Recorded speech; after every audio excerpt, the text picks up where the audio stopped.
It's not every day we have an opportunity to hear from someone that has such influence around the world. Please give a huge, warm welcome to Dr. Katharine Hayhoe.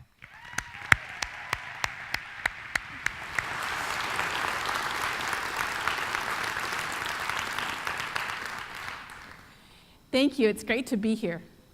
I know that all of this snow and ice and cold temperatures are just to make me at home. I'm so grateful for it. Being Canadian, living in Texas, I actually miss the winter weather. But when I left Texas a few days ago, it was a whiteout blizzard.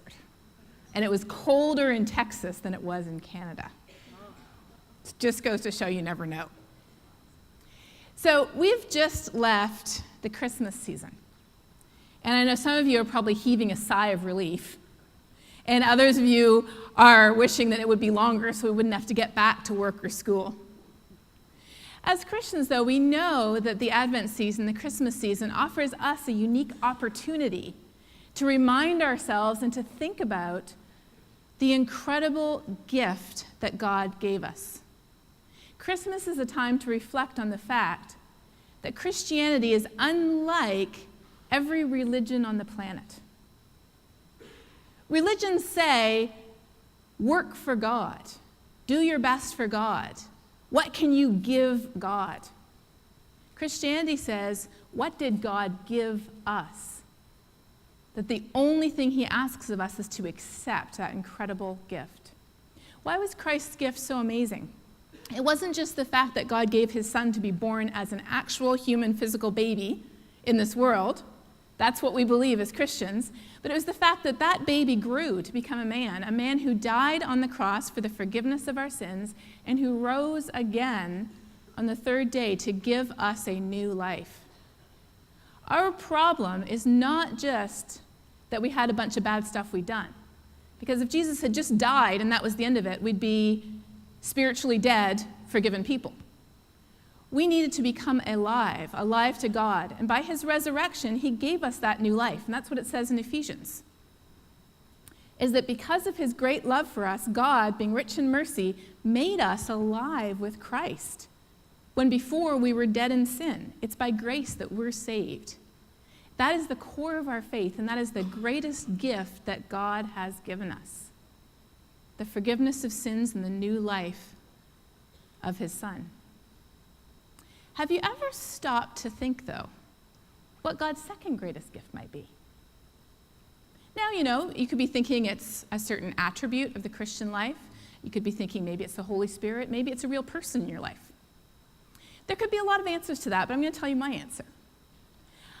I would say that the second greatest gift that God gave us is the gift that gives us not our spiritual life, but our physical life. This amazing world that we live in.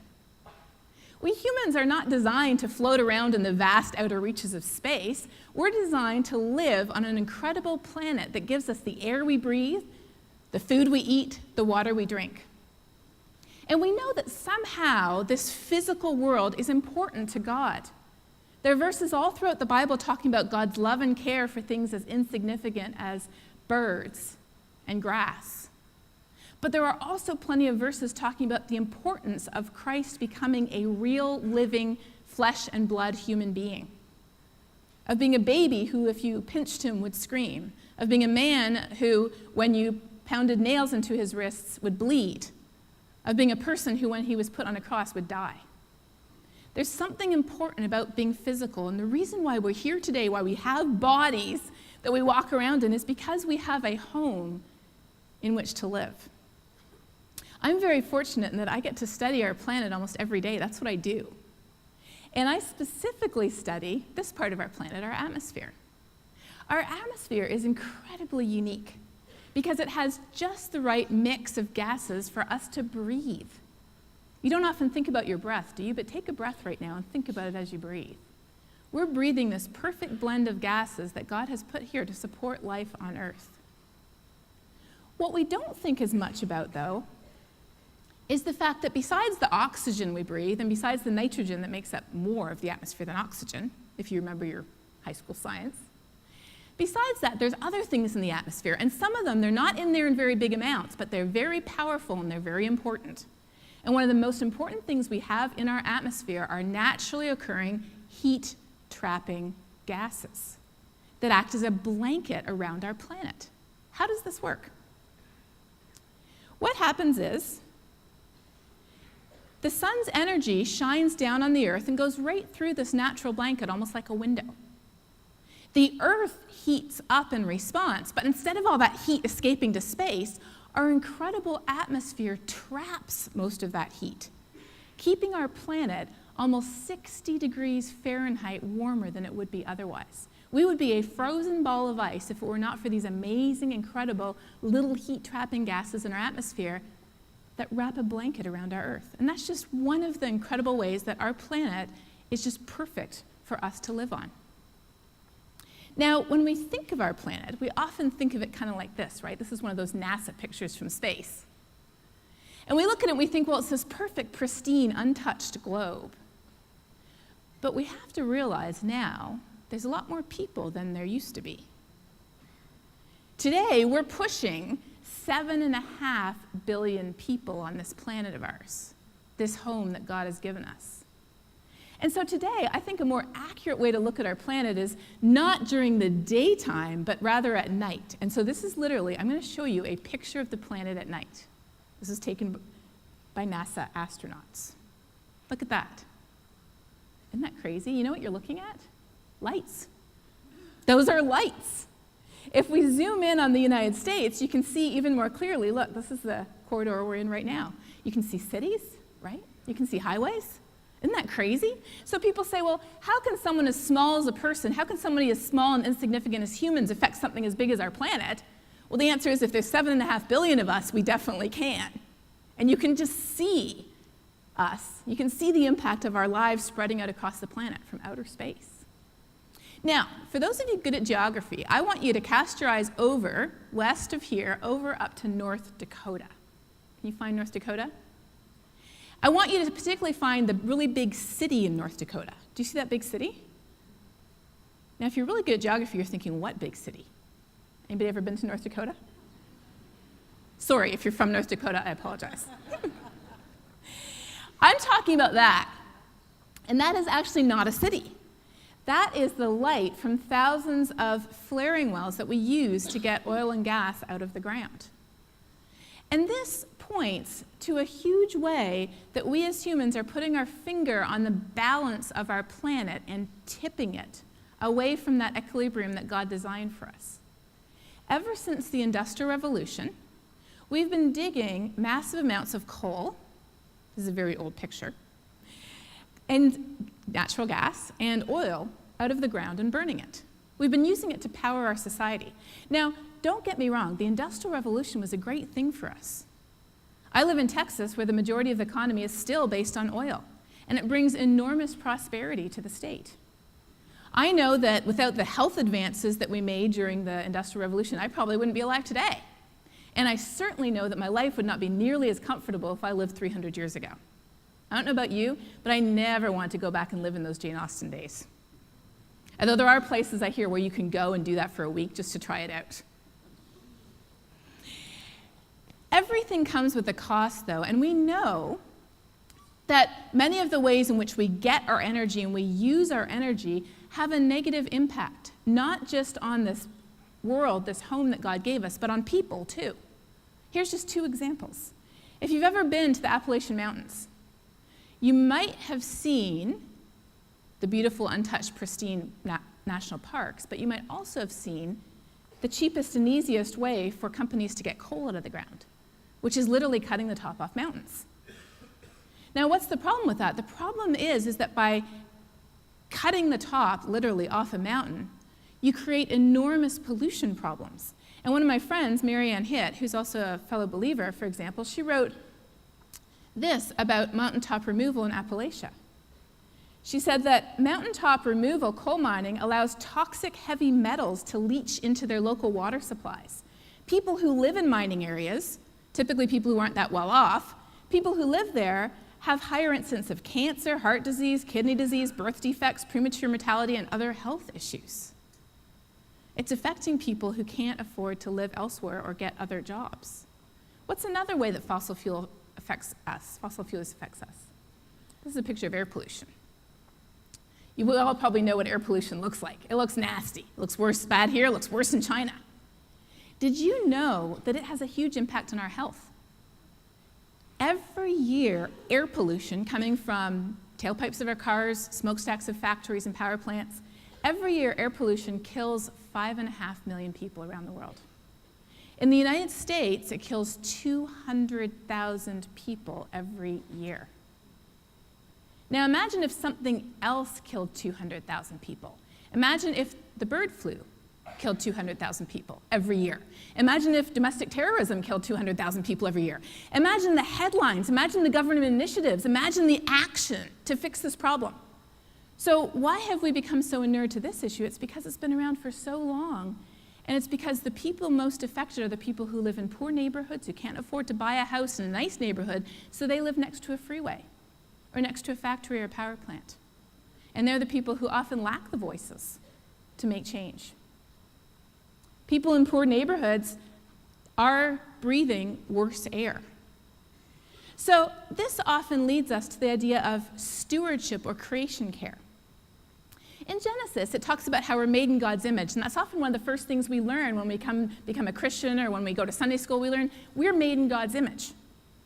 But often what we learn stops there. It doesn't continue in the rest of the verse. Did you know that there's a reason why we were made in God's image? And that reason is so that we could be responsible. For what? For every living thing that moves on the face of the earth. So some people might say, how can humans affect something as big as the planet? Because God's in control anyway. So aren't you saying that if humans are affecting the planet, that God's not sovereign anymore? No, what I'm saying is God gave us responsibility over our planet. And it says so right in Genesis 1. We're the ones who are responsible for everything here. And it goes on in the New Testament to talk about how people who have been given a trust are required to be faithful to that trust. We've been given a responsibility. God expects us to live up to it, just like we expect our children to live up to the responsibilities we give them. Each of us should use whatever gift you've received. What greater gift, again, than this amazing planet that we've gotten? Each of you should use the gift you've received to serve others as faithful stewards. So this is where the idea of stewardship or caring for creation comes from.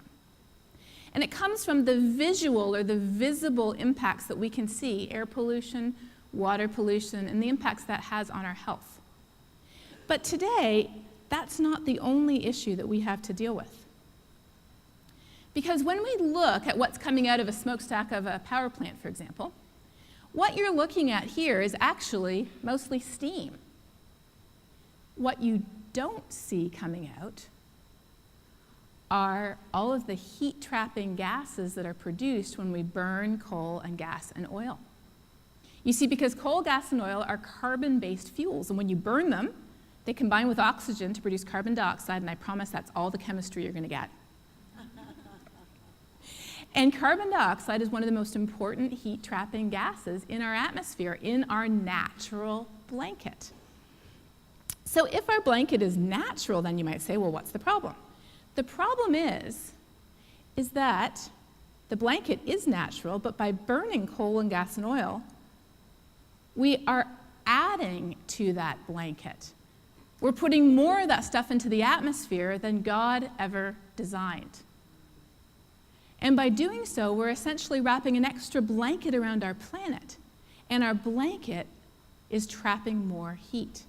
It's like when I used to stay at my grandma's house when I was little. For some reason, she was always afraid we'd freeze to death at night. So she'd sneak in and she'd put an extra blanket on us, and we'd wake up in the middle of the night saying, "Grandma, I didn't need the blanket."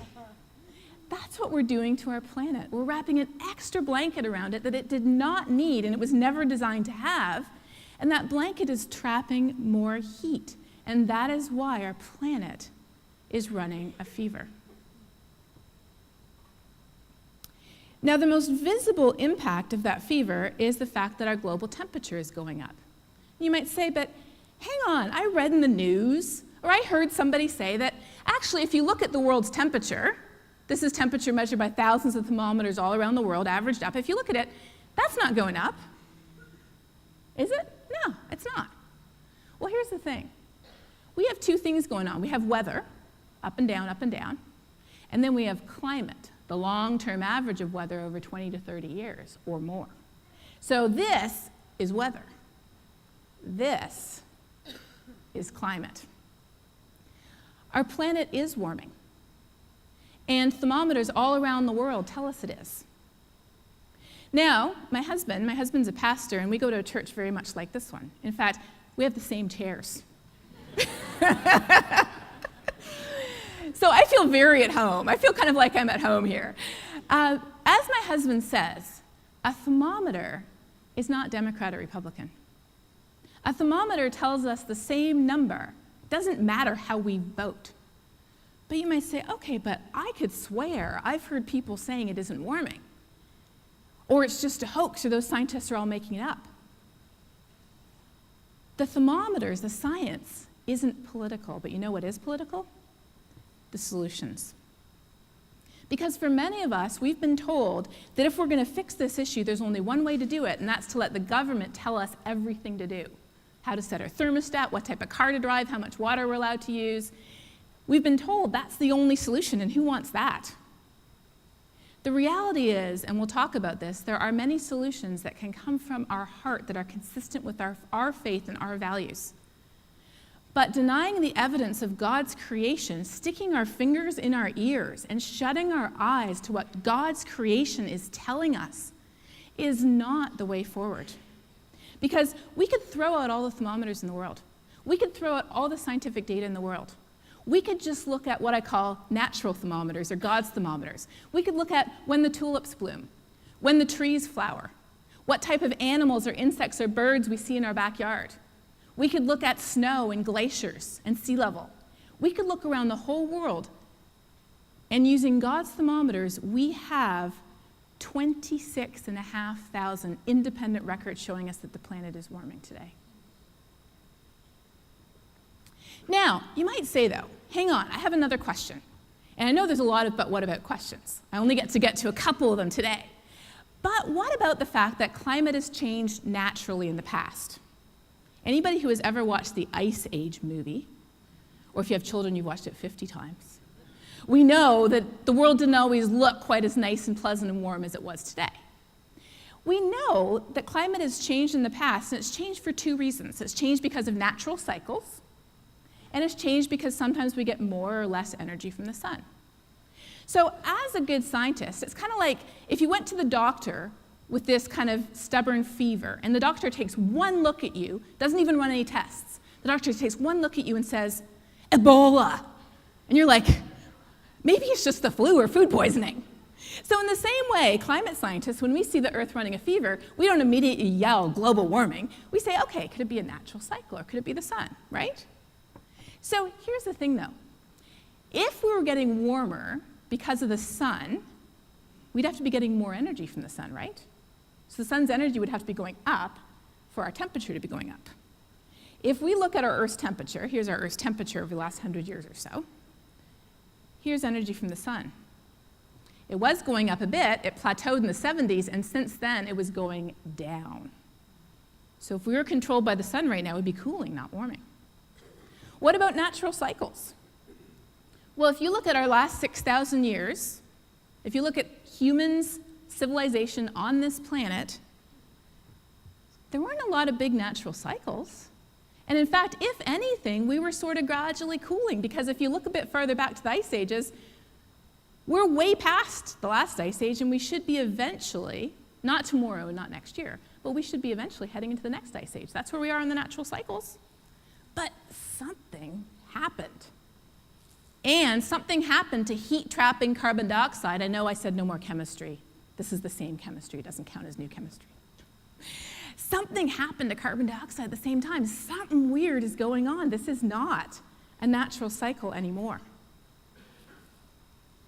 So if you have any more questions about the science, this is not supposed to be a science lecture. There's a great resource I can point you to called skepticalscience.com.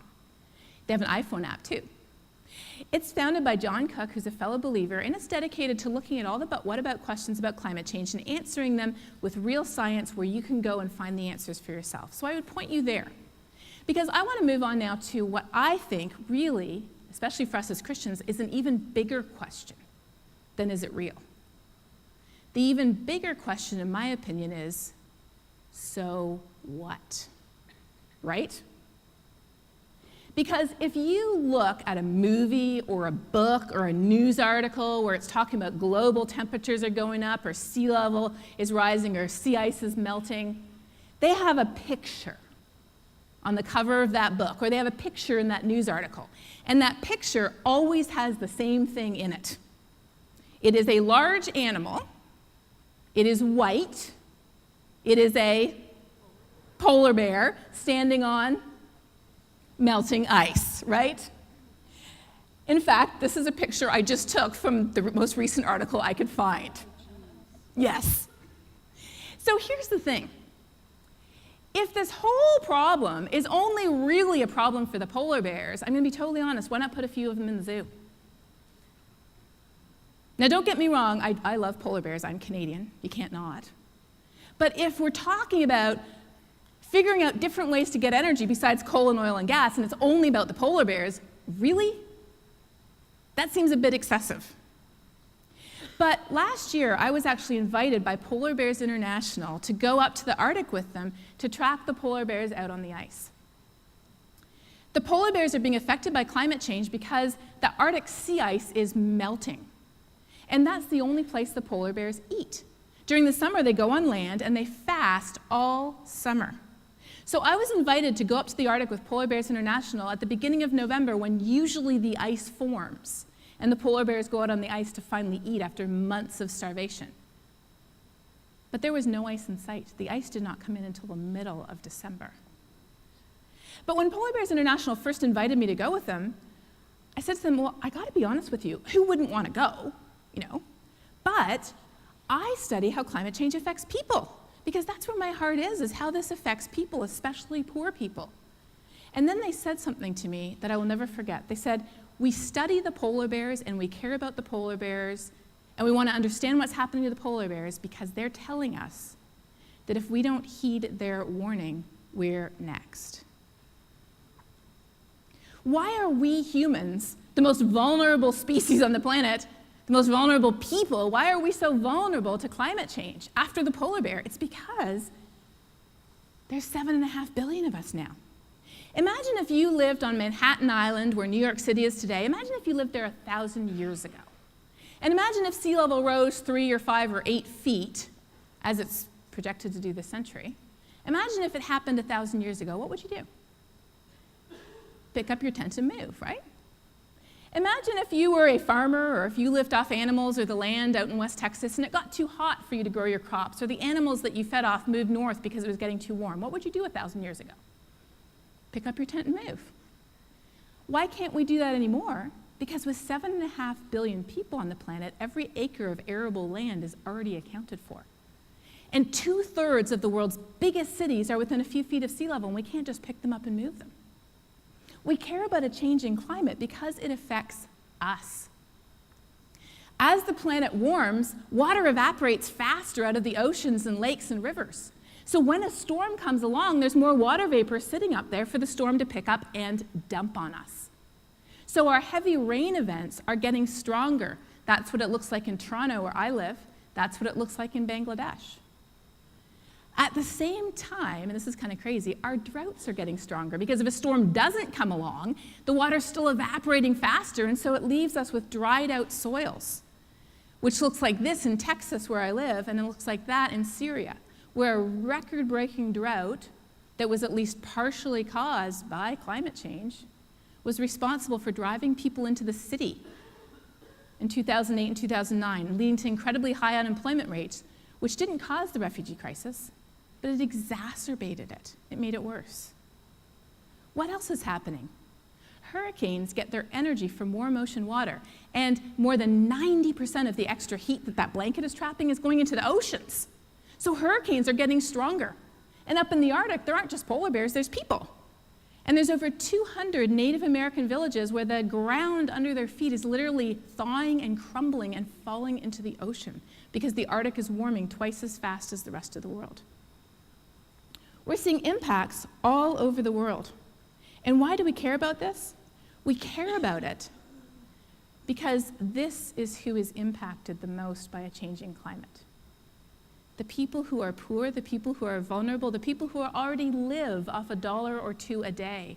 And when the price of food doubles due to crop failures or heat waves or droughts or floods, they go hungry. This is why we care about a changing climate. We care about it because we look at who is most impacted, and then we look at where all these heat-trapping gases have come from over the last 100 years, and it's pretty much exactly the opposite. And we know that that's not fair and that is not just. So if we look to the Bible, we know that it doesn't tell us anything about climate change. It was written 2,000 years ago. But it tells us a lot about our attitudes. It tells us, for example, that if we have worldly means and we see a brother in need and we refuse them compassion, how can the love of God remain in us? It doesn't mean that we're going to lose our salvation, but it means we have this new heart from God. But how can we express that love to people if we ignore their needs? Let us love not in word and speech, but in deed and truth. Let us walk in love as Christ loved us and gave himself up for us. And, as they say in Texas, that love thy neighbor thing, I meant it. This is the Texas translation of the Bible. It's available only on road signs. I grew up as a missionary kid in South America. I had friends who lived in neighborhoods like this if they were lucky, in homes made of bamboo and cardboard boxes from Tide detergent if they weren't so lucky.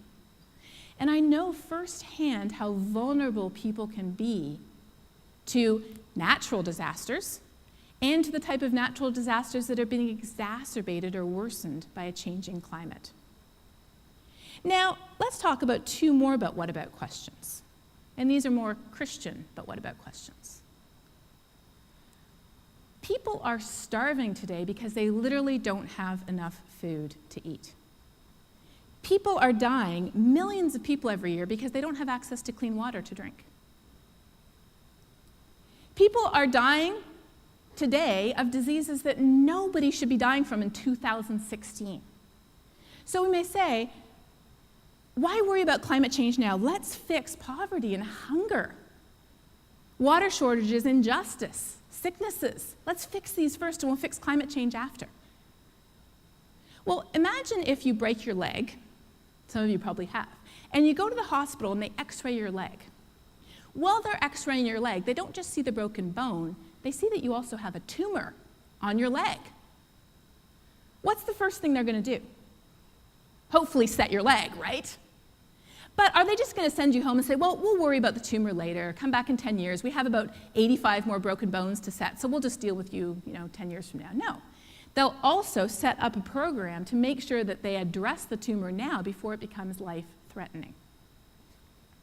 That's an analogy for climate change. If we pour all of our money and effort and hope and prayer into a bucket to try to fix hunger and poverty, injustice, illnesses and death, we're trying to fix all these issues, but climate change is poking holes in our bucket. And if we don't start fixing that issue, pretty soon we're not going to be able to fix the other issues either.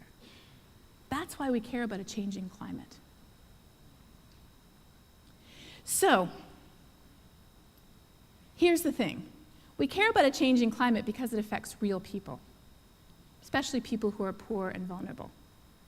But if it's really caused by this extra blanket we're wrapping around the planet, blanket that comes from burning coal and gas and oil, how do we fix this thing? Because I don't know about you, but I came here in a car today. I was at a retreat for Christian leaders a few years ago, and one well-meaning Christian leader said something there. He said, every time you get in a car and turn it on, you're sinning. I thought to myself, are you serious? So I take my child to the doctor and I'm sinning? I go visit my grandmother, who's 94, and I'm sinning by doing that? I honestly felt, I have to confess to you, I felt like going out in the parking lot, finding a Hummer, and just doing donuts around him. That's what I felt like. And that is why who we are as Christians and that first gift that God gave us is so important. Because we are no longer people who have to act out of guilt or fear, compulsion, laws, regulations. We are people who have the love of God poured out into our hearts. Why? So that Christ can dwell in our hearts through faith. We are rooted and grounded in love so that we can do what our heart truly desires. We can trust our heart because our heart is new. Our mindsets are being renewed. Our software, our brains, our attitudes, they need some fixing. But our heart, our true desires have been changed by God as part of this gift so that we can give, not grudgingly, not under compulsion or regulation, but cheerfully. And often we see this verse used to talk about money, but isn't time an even bigger gift than money, or effort, prayer, even caring? We're told to throw ourselves wholeheartedly into God's way of doing things. Sin can no longer tell us how to live. We're not living under the tyranny of it anymore. We're living in freedom. But we shouldn't use that freedom as an opportunity to sit back, fold our hands, and wait for the ticket to heaven. We're told to live serving each other through love. The whole law is fulfilled in one statement: love your neighbor as yourself. So what does this look like when it comes to an issue of climate change? If you're like me, you're like, okay, that sounds great, but what do I do? If she's going to say a light bulb, I'm going to scream. Now, don't knock the light bulbs, because if every house in the US replaced one old incandescent light bulb with a new LED that you can get at Lowe's or Home Depot for $3, that would be like taking 1 million cars off the road. So don't knock the light bulbs. Also, you don't have to change them for a long time. I don't know about you, but I hate changing light bulbs. But if you could do one thing about what we're talking about today, you know what it would be? It would be to talk about it. Because you know what? We don't talk about it. Why?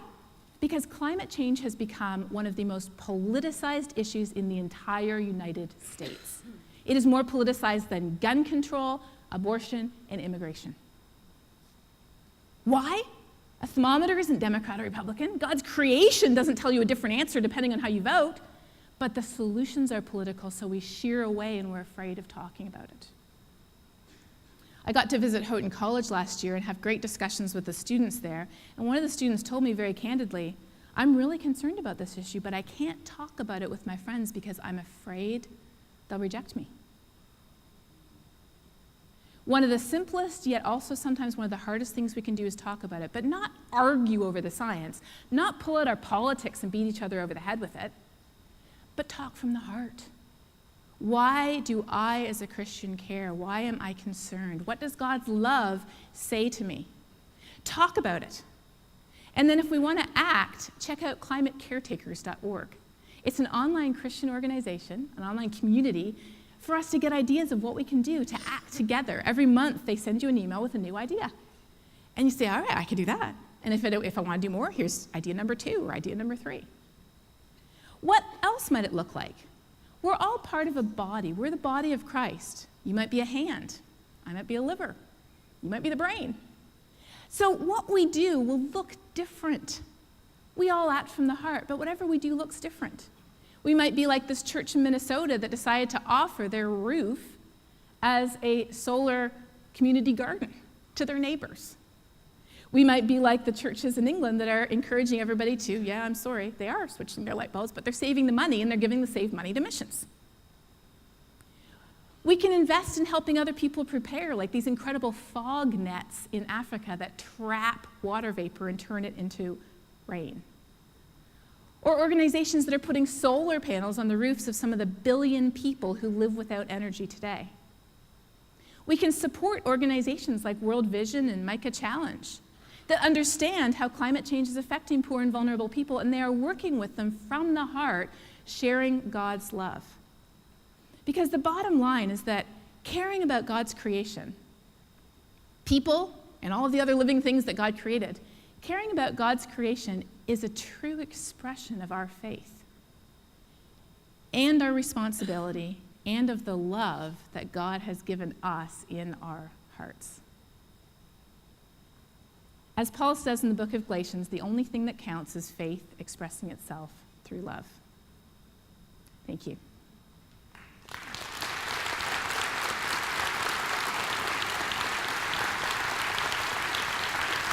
Okay.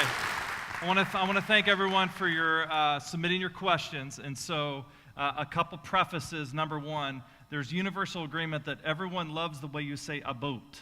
That's awesome. We love Canadians. All right. Second, I just want to preface this with welcome to Philly. They can come straight out and ask you a question. So the first one is, this was asked the last service, but I thought it was important to bring this up. There are lots of reports about the climate change community manipulating data. Lots of questions about, okay, the data that you're providing, is it trustworthy? Yeah. The climate change community manipulating data to fit their agenda. How can I trust science and data to fit? How can I trust the science and data where there are reports of manipulation? Who do you listen to? You know? Man, it is tough because when we turn on one TV channel versus another, when we go to one website versus another, we hear people saying exactly the opposite things. Have you ever had that experience? How do we know who to trust? That's a tough question. Usually what we do is we go to people who share our values and sometimes even share our faith, right? If they believe the same way as I do about the sanctity of life, the economy, ideology, politics, then I'm going to trust what they say about climate change. Here's the problem with that today, though. The problem is that depending on who we listen to, the information we're getting is false. And when I say false, I mean wrong, a lie. I know that I'm personally accused of any type of malfeasance almost on a daily basis. Why? Because if you discredit the messenger, then what they're saying can't possibly be true. I have colleagues who were formally accused of manipulating the temperature data we looked at from all the different weather stations around the world to show that it was warming. Now you know now that it doesn't matter. You could throw out all the thermometers because we have 26,500 natural thermometers in creation telling us it's warming. But a lot of people don't know that, and so they thought, oh, I heard that those scientists are manipulating that data to make it look like it's warming when it isn't. Well, did you know that that accusation was taken very seriously, and those scientists were subject to not one, not two, not five, but 9 formal investigations in the United States, Canada, UK, Europe, government, scientific organizations. 9, imagine if you had to stand trial 9 times for the same thing. And every time you were judged innocent, not guilty, every single time, and people still thought you were guilty. Why? Because people know that if you attack the messenger and you discredit the messenger, then it can't possibly be true. The reality is that God's creation is telling us this is real. And rather than shutting our eyes and plugging our ears and saying, it's not real, the reality is sometimes we have to look at an unpleasant truth. You have to say, all right, what is God's love in my heart telling me is the right response? Not guilt and not fear, but love, power, and a sound mind to make good choices. This is my question. This Sure. is the only question that's mine. He gets the question. I saw in a conference where you were speaking where you said you refuse to do TV interviews where it's basically a 2-person panel, where it's the person that basically is denying climate change and you're being asked to go and support the science behind climate change. You refuse to do those. Why is that? Great question. So often when you turn on the TV, you'll see one head saying, this is real and serious, and we should all be really worried about it, and then there's somebody else saying, it's not real, it's just a hoax, you're making it up. It's good TV. It's fun to see people argue. But the social science has shown, social science is the study of us people, has shown that the number one piece of information that makes the biggest difference to us when it comes to this issue is the simple statement, scientists agree.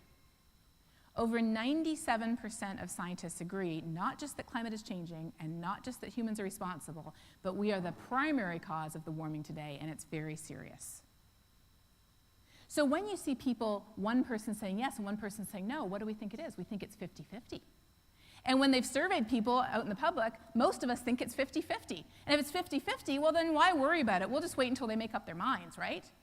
The reality is that we have known that burning coal and gas and oil is wrapping an extra blanket around the planet, that the earth is running a fever, and that it's affecting us. You know how long we've known that for? Over 150 years. The science is really old, and that's why so many scientists agree. And that's why I don't want to participate in anything that suggests that we aren't in agreement, because that's not true. And I think a commitment to truth is one of the most important things that we have. Thank you. Okay. Yeah. So related to that, a lot of questions about policy, particularly politicians. And someone asked, this country just elected a climate change denier into the highest office of the land who believes that China invented climate change to destroy our economy. How have you seen politicians try to shape and confuse the science and obfuscate the science behind climate change? And why, more importantly, do you think they're doing that? So I get a chance to often speak with a lot of elected officials offline, behind closed doors. And when I do, the vast majority of them say, oh yeah, of course climate change is real. And yeah, it's probably very serious. And so I say, well, for goodness sakes, why are you standing up in public and saying it's a hoax? And they say, well, because I can't get reelected if I say it isn't. Now, not everybody. There are a few people who are genuinely sold out, but the majority of politicians we hear today are just afraid that they won't get reelected if they say it's real.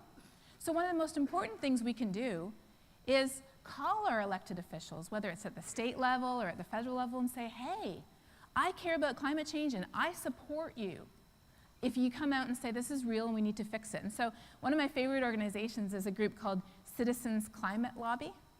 You can find them here, and they have chapters in Philadelphia. They're not a faith-based organization, but they welcome us. They welcome Christians. I'm one of their science advisors.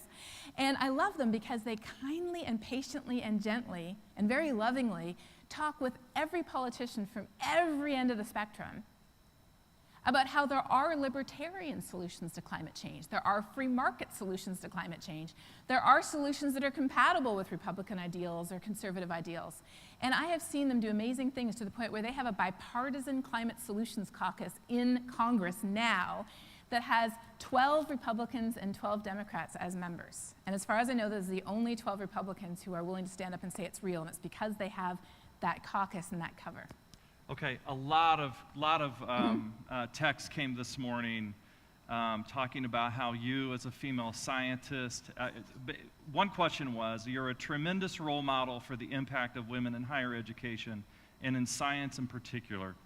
Did you face, and this is a personal question, I think a lot of people wanted to know, did you face any challenges on your path towards becoming a scientist who was also female? And connected to that, very, very close to that is, how have you been received in the scientific community as a person of faith who is also a scientist? Great questions. So I work in a field, physical science, where 90% of my colleagues are male. And growing up, though, majoring in physics as an undergrad, I actually had incredibly supportive professors. I had professors who would actually call me into their office and say, we don't have enough girls in this program, let me know what I can do to help you.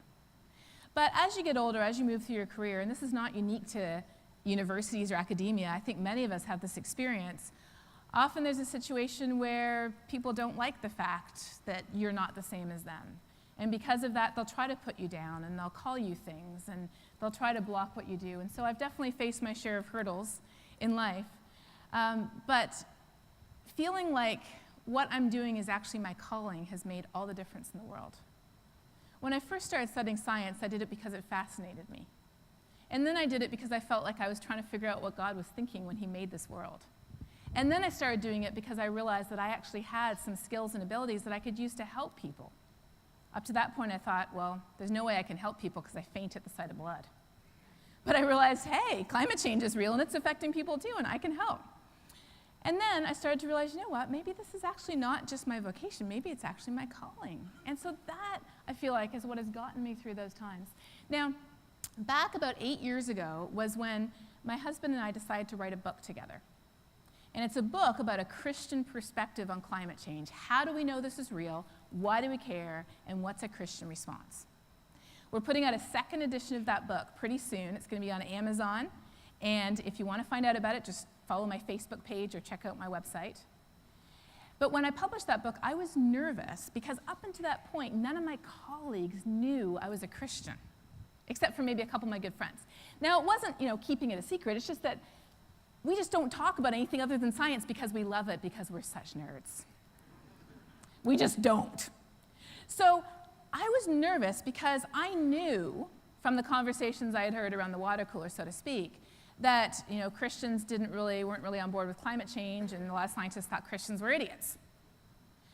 So when we published this book, I was really afraid that I was flushing my academic career down the toilet, the academic career that I had sweated blood for over the last 2 decades. And I have to say that the most humbling thing happened.